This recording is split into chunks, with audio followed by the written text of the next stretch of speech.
Hey, Composing Gloves here, and today I'm going to be showing you how to make this sound in chord progression.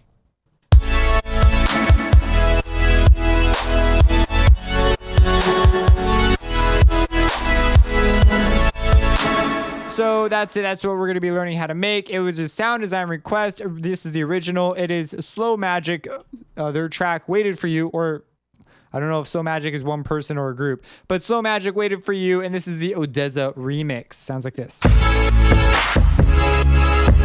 So I know my drums are like a million miles away. I was interested in the chord sound. That was it. And I thought I got pretty close.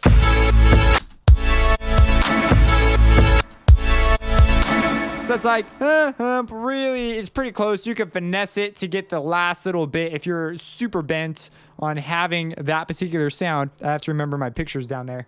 So let's talk about how to get that sound. This is actually a really simple sound, and then we'll talk about the chord progression. So, okay. So first off, this is the original, this is the patch itself. We are going to make this patch because it really is that simple. I'm just going to put that back there. Okay, so what it is when I heard a sound like this, I'm like, oh, I can make that sound. And these are really sort of popular sounds these days. The final determinant on how they sound, though, is often attributed to, it's more than just the sound design. You have to get the mixing and the mastering and the drums. Well, that's where the way it interacts with other elements in the song is really, really important for a sound like this, which is why I sort of included a drum loop. Granted, my drum loop is like terrible, but I just needed something that somewhat resembled it so I could at least simulate sort of some of the mixing that would go on. I would just grab some kicks that I was like, whatever. I'll explain why I picked whatever drums I picked later.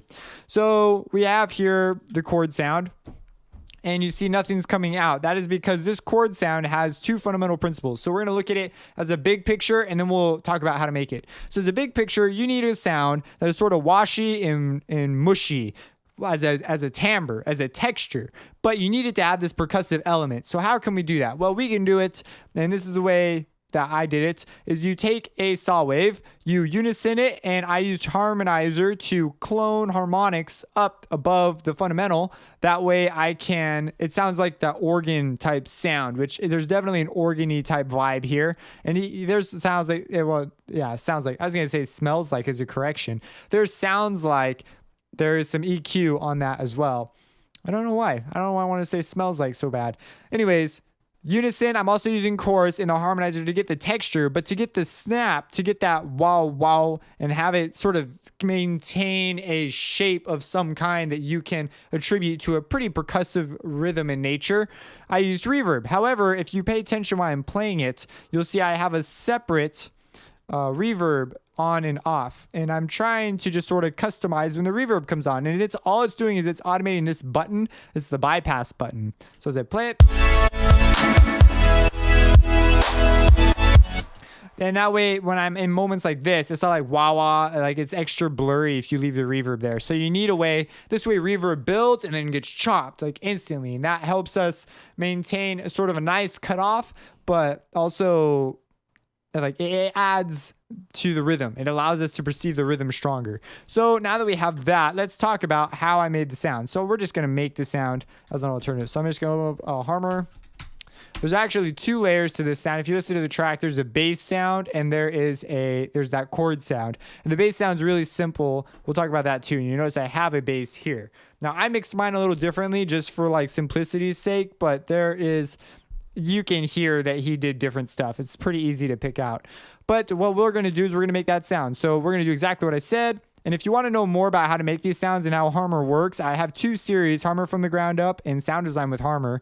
And they will take you through all this sort of stuff. So we have Unison. We're going to turn that up to 9. And we get that. Next, we're going to add a harmonizer and turn it just all the way up. And I need a little bit more harmonics up. I just want them to get into the upper range of my sound. That's determined by the width knob. So now they're pouring up into that upper range a little bit. Just a tinge of it is all you really need. I'm going to bring the strength of those down just a smidge, just to get some control over it. This stuff you can set by ear and whatever. I've done it already, so I know what settings. I know that I'd want something similar to that. Now you can mess with these. However, I don't recommend touching them because it's already pretty much where we want it. This just changes the way it clones them and where it clones them to. Next, we have Unison, and we have okay, so we already talked about the Unison, but I want to go back to it for a second. So this pitch knob is really important. This pitch knob determines, you can have it sound like this or like this. And so we're looking for something in the middle. And if you just middle mouse click it or you alt click it, it will reset to the default setting. I'm pretty happy with the middle sound already. So you see it's not the most complicated patch in the world. Next, I'm going to add a little boost in the high end and maybe just bring it down a smidge. And that's pretty much it. You've got your sound. We can turn on our chorus. Now, chorusing uses a feedback, and in Harmor, this is an audio effect. These are not additive. These other ones are additive, so you get really cool tonal shaping options. So I want to bring the speed down because I don't want it to be too noticeable, but I will bring my depth up, which is a little it's a little bit backwards from what I just said.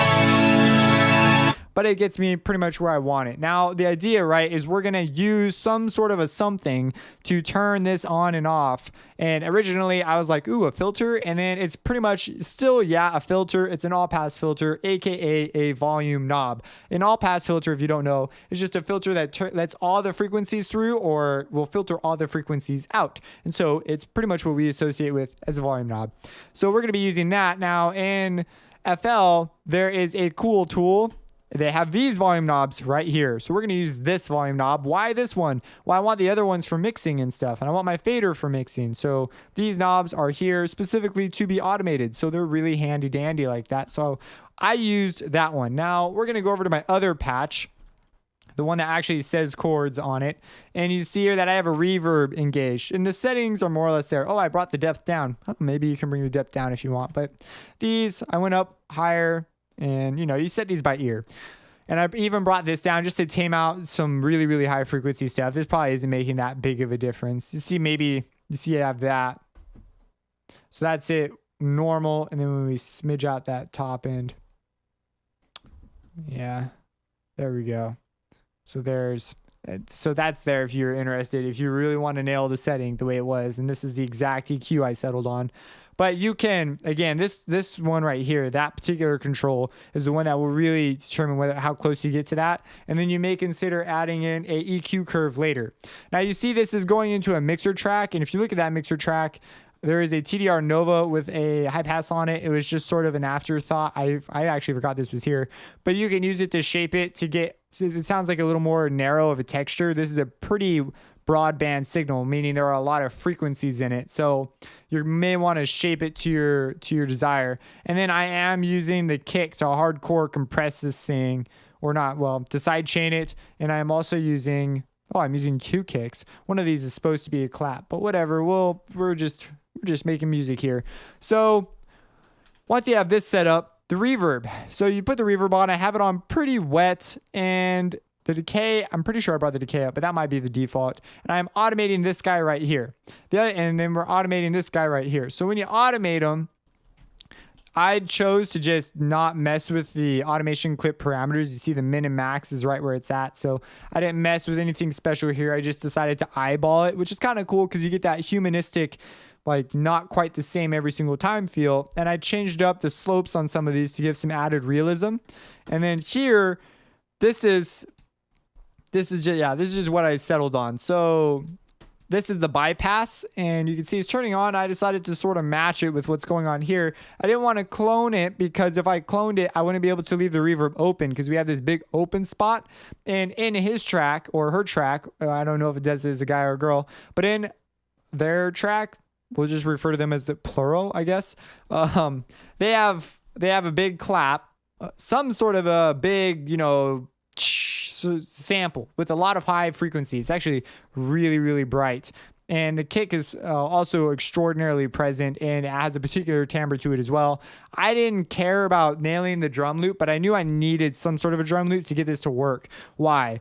Because if you listen, the clap, when it hits, it will go ch, and as soon as the chord comes in, the reverb from that clap gets ducked, and that adds dynamically to the track and the way it flows. And the kick is just crushing crap all over the map. So, or it's like it's super big and clear and pops right through the mix. So what's going on there? Well, if we come over here, I would use a verb send for this. So well, I use verb sends anyways because they're just CPU effective. But basically, I have a verb send and I have the chords side chaining the verb send so that when the reverb comes, it will cut the reverb, but it will not cut the clap. So the clap will maintain its punchiness and get through, but the chords will tell the reverb to turn down. And so that's really nice.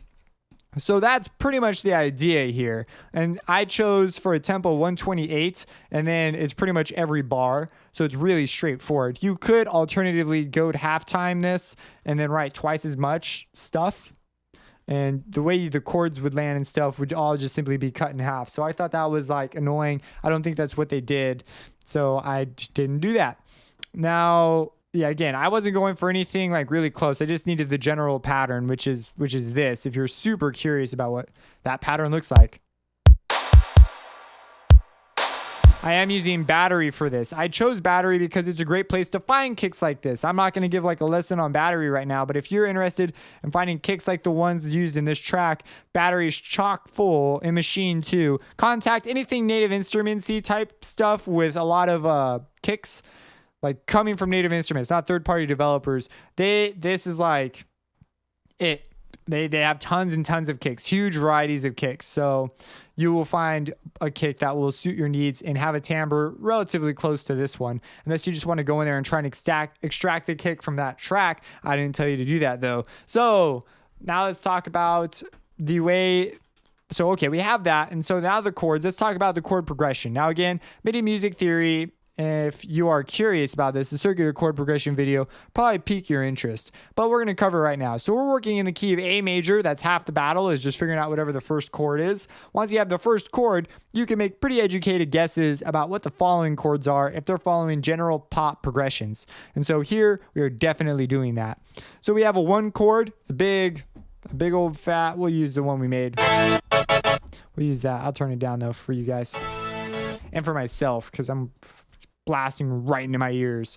So we have the A and it's there. And now we'll notice I've already talked about this a little bit, but the bass notes are all in root position. So we have A and the A is in the bass. And then we go to an E. And of course you got to sort of line up the rhythm, the rhythmic on and off type deal with the chord.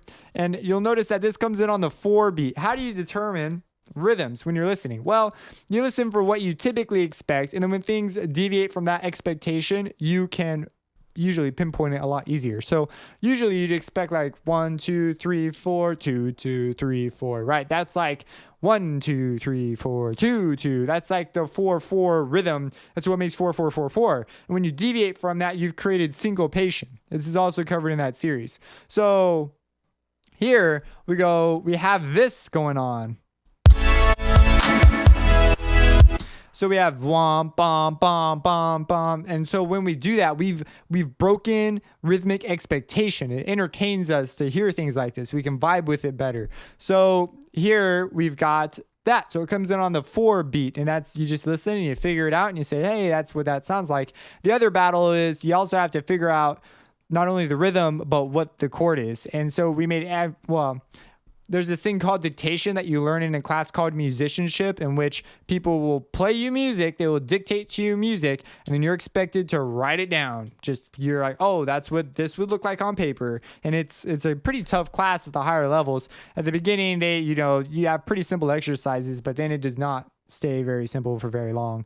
So anyways, that's just a skill you develop as you begin going. But you can guess, oh, this is probably a 5 chord because of circular chord progressions. It would make sense from 1 to 5. That is a thing you can do, because from the 1 chord you can go anywhere. We have the 5, and since we're at the 5 chord, it'd make a lot of sense if we went back to the 1 chord. And guess what? That's exactly what they do. He or her, I'm not sure. Odeza. What is that? Is that a guy or a girl name? I don't even know. Okay, so anyways, we have here, and you notice this upper note comes in. It's also an A. It's outlining the 1 chord that we're shifting to. So this is something that you just had to hear. And where you notice we're using close voicing. Close voicing means there's no other notes in that chord that can be fit within the chord. So we're using all the closest possible notes together, and they are within this like F4 range, the 4 and 3 octave range. And our bass notes, as sometimes are an octave departed or detached, they're an octave down. That's perfectly fine. That actually is okay in part writing. Your bass can be up to, I believe, 2 octaves away from the tenor voice. So, and we're not really following part writing here. It is just chord progressions. I doubt they were like, ooh, oh, what are all the rules for part writing? Let's obey them all. So we have this, and it is going along. We go to the 1 chord, and then from the 1 you can go anywhere. So they chose to go to the 6. So we arrive at the 6. It's a minor chord because we're moving in a major key. Well, anyways, yeah, it's not exclusively because we're dealing with a major key. It's just that's just a fun fact. 6 chords is gonna be a minor chord in a major key, and then after that we have our resolution from a 5, and then we do a 5 again. Now, if you didn't follow that, it's A major, E major, and then on that little double take they have, because they break rhythmic expectation to go wah wah, and so it's double time. And then, so that pulls back to the 1, which is A major, and then we go to the 6, which is F sharp minor, which is F sharp, A, and C sharp. Then we reach the 5 chord, and instead of resolving to the 1, which would sound really pleasant, or even remaining on a tonic, they shift. I resolved to the first inversion, meaning instead of having an E in the bass, I have a G sharp, which is the 3rd in E major. I have that in the bass, and so as a result, that's what's going on. So G sharp is in the bass. It's still an E major chord. It's just a different inversion, and it's more unstable, which lends itself to looping. So it'll create a better loop as we go. So that's kind of just a fun fact. If you use inversions, the strongest position will be your root position, unless you have something going on in your bass in which it would lend itself favorably. But you can see here, we have a stepwise motion in the scale. So that one makes sense from F sharp to E. That's a movement in the scale. But then we have a leap, which is not favorable as far as stepwise motion in the bass goes. It's not as smooth. And so we naturally expect something else to happen after this chord. Yet we feel also that we've reached the end of a progression. When you do something like that, you've reached a harmonic goal. That's called the cadence. And so I'm not going to get into cadences and stuff right now, but you've got a chord progression. So that's basically, I've tried to describe it in a way that is detailed, yet you can hopefully follow some of it. If anything, if you don't know anything about how to read music or build chords, you're probably lost, but go check out that series and you can be lost no more. So that's how that works. And that's the sound design. The bass is following all the lowest notes in this progression. So if this bass was following something else, like let's say I kept it on E, well then it's no longer an E. It no longer switches inversions, because these notes are naturally higher than this note. This is technically the lowest note, the bottom note. So, but because I have it on a G sharp and it's following it, it changes inversions. So that's that. The bass is really simple. We can make the bass too. This is the first sound design with Harmor. Yeah, sound design with Harmor that I do. It's actually number 1, the sub bass. All you do is you bring your filter down, bring your subharmonic up, and you may consider bringing your protection up if you're like concerned about being able to play high notes. But if you take it down, you see it doesn't work. It's simply protecting the low harmonic from the filtering we just did. You can change it in the advanced setting in the way it processes the filters. So actually, I believe the harmonic, oh yeah, here we go. Harmonic protection, is that it? I've never really, generally I just turn this off if I want to. If we turn this down here, it's an experiment. Turn that on. Yep. I believe it's harmonic. Yeah, that is harmonic protection. So I don't come in and mess with the unit order too often unless I have something real specific I'm going for, because it usually is behaving the way I want. Otherwise, I'd probably just design something in a different way. But anyways, the bass will work fine because the low pass filter doesn't go down that low, which is one reason why oftentimes when I'm working with Harmor, even with the width being changed all the way to the sharpest you can go, it still isn't like steep enough. So I'll go to third-party stuff to deal with that if I'm trying to low pass everything out, because this just simply doesn't go all the way. But yeah, it becomes a problem mostly when you're using distortion and those textures are popping through when you definitely don't want that popping through. And you want to use a low pass instead of like a band pass or a high pass or whatever it is. So that's that. That is the answers to how to make that. If you have any questions about this,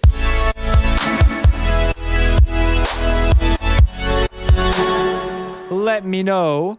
Subscribe, support me on Patreon, and have a blessed day. Composing Gloves here, and today we are going to be talking about chorusing and flanging on a basic level. There are more advanced versions. This is just going to be a basic thing. I'm even probably going to put this at the end of the FL12 effects because it is something you will see literally everywhere. You'll see flangers here, choruses here. So let's really quick go to history real fast, and then we're going to do it in a way that was shown to me, and I think it's just a genius way.